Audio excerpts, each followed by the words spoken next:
தமிழ்கடல் இணையதளம் சார்பாக அன்பான உங்கள் அனைவருக்கும் எனது அன்பு மிகுந்த வணக்கம்.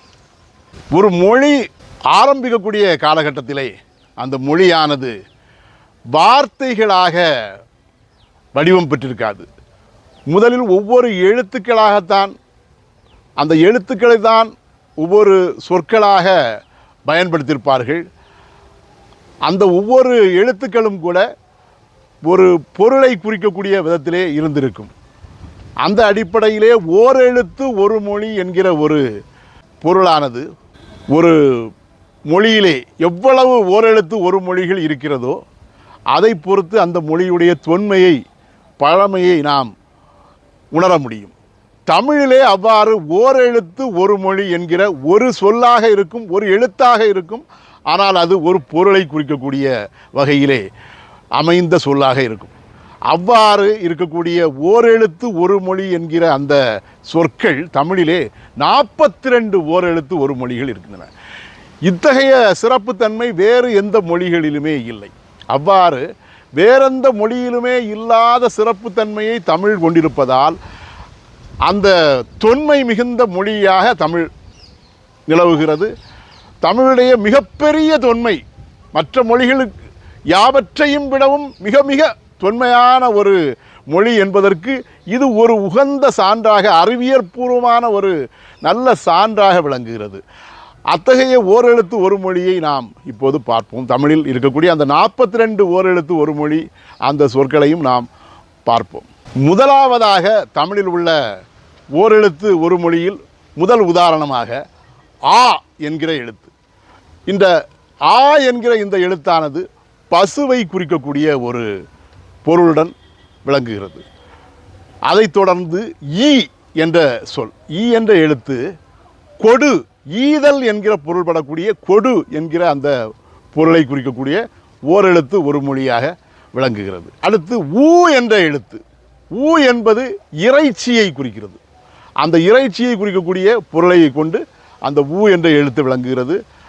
அதைத் தொடர்ந்து ஏ என்ற எழுத்து, ஏ என்பது அம்பு என்கிற அந்த பானத்தை குறிக்கக்கூடிய ஒரு சொல்லாக இருக்கிறது.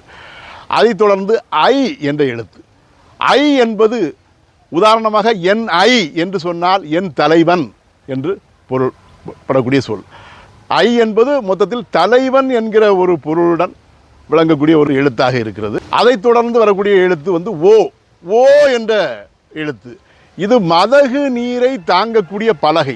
ஒரு மதகிலே நீரோட்டத்தை தாங்கி நிறுத்தக்கூடிய ஒரு பலகை, அந்த பலகையை குறிக்கக்கூடிய ஒரு பொருள்படக்கூடிய அந்த எழுத்து தான் ஓ என்ற எழுத்து.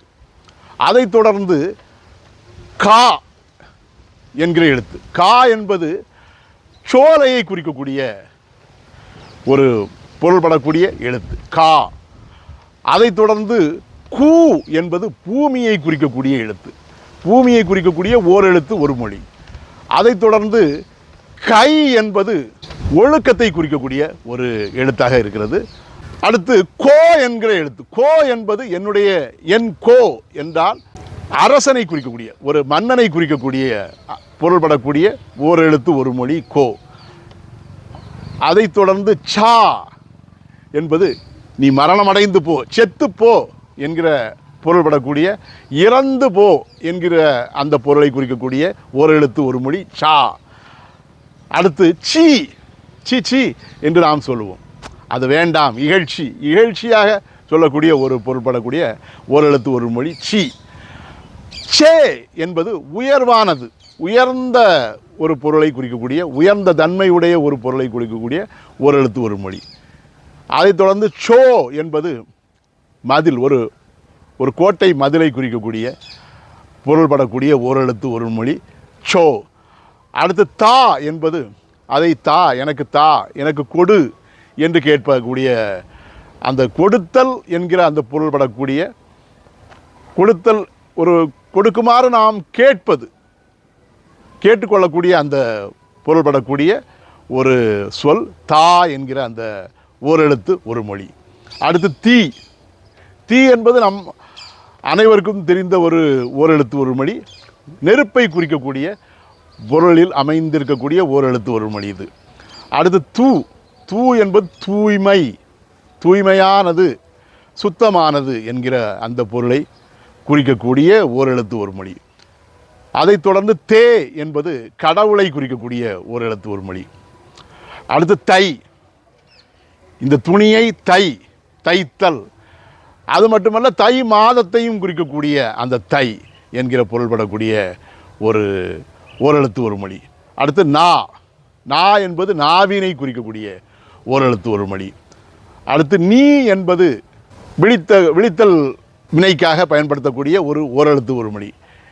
முன்னிலை ஒருமை, நம்முடைய முன்னால் நிற்கக்கூடிய ஒரு நபரை விழிப்பதற்காக, அவரை அழைப்பதற்காக நீ இங்கே வா, உதாரணமாக நீ வா என்று சொன்னால் அதற்கு பயன்படக்கூடிய அந்த முன்னிலை ஒருமை என்கிற அந்த ஒரு பயன்பாட்டுக்கு உதவக்கூடிய ஒரு எழுத்தாக, ஒரு ஓரெழுத்து ஒரு மொழியாக நீ என்கிற அந்த எழுத்து, அந்த சொல் பயன்படுகிறது. அதைத் தொடர்ந்து நே என்கிறது நேயம், நேயம் என்கிற அன்பை குறிக்கிறது. நேயம் என்கிற அன்பை குறிக்கக்கூடிய அந்த நே என்கிற ஒரு எழுத்தானது இன்னொரு ஓரெழுத்து ஒரு மொழியாக திகழ்கிறது. அதைத் தொடர்ந்து நை, நை என்பது இழிவினை குறிக்கக்கூடியது. அதைத் தொடர்ந்து நோ, நோ என்பது ஆங்கிலத்தில் நோ என்றால் இல்லை என்று சொல்வோம். அதைப் போலவே இங்கே இல்லாத ஒன்றை நாம் கிட்டத்தட்ட வறுமை என்கிற பொருளிலே தமிழிலே வருகிறது. இல்லை, இல்லாதவன் வறுமை வாய்ப்பட்டவன். அந்த வறுமையை குறிக்கக்கூடிய அந்த பொருளில்தான் நோ என்கிற அந்த எழுத்தும் வருகிறது. ஆக நோ என்பது வறுமையை குறிக்கக்கூடிய ஒரு ஓரெழுத்து ஒரு மொழியாக திகழ்கிறது. அடுத்தல பா என்பது பா வகை, உதாரணமாக கலிப்பா, வஞ்சிப்பா, இந்த மாதிரி பா வகைகளை குறிக்கக்கூடிய, பாடலை குறிக்கக்கூடிய ஒரு ஓரெழுத்து ஒரு மொழி. அடுத்தது பூ என்பது நாம் அனைவரும் அறிவோம். பூ என்பது மலரை குறிக்கக்கூடிய ஒரு ஓரெழுத்து ஒரு மொழி. அதைத் தொடர்ந்து பே என்பது மேகத்தை குறிக்கக்கூடிய ஓரெழுத்து ஒரு மொழி. அடுத்து பை என்பது இளமை, இளமையை குறிக்கக்கூடிய ஓரெழுத்து ஒரு மொழி. அதைத் தொடர்ந்து போ என்பது நீ போய்விடு, நீ செல்வாய் என்கிற ஒரு பொருளிலே வரக்கூடிய ஓரெழுத்து ஒரு மொழி. அடுத்தது மா என்பது மாமரம், மாம்பழம், மாங்கனியை காய்க்கக்கூடிய அந்த மாமரத்தை குறிக்கக்கூடிய ஓரெழுத்து ஒரு மொழி. அடுத்து மீ என்பது வான், வானத்தை குறிக்கக்கூடிய ஓரெழுத்து ஒரு மொழி. அடுத்து மூ என்பது மூப்பினை குறிக்கக்கூடிய, வயதான நிலையை குறிக்கக்கூடிய ஓரெழுத்து ஒரு மொழி. அடுத்து மே என்பது அன்பை குறிக்கக்கூடிய, அன்பை குறிக்கக்கூடிய ஒரு ஓரெழுத்து ஒரு மொழி. அடுத்து மை, மை என்பது கண்மை என்கிற அஞ்சனத்தை குறிக்கக்கூடிய பொருளிலே வரக்கூடிய ஓரெழுத்து ஒரு மொழியாக விளங்குகிறது.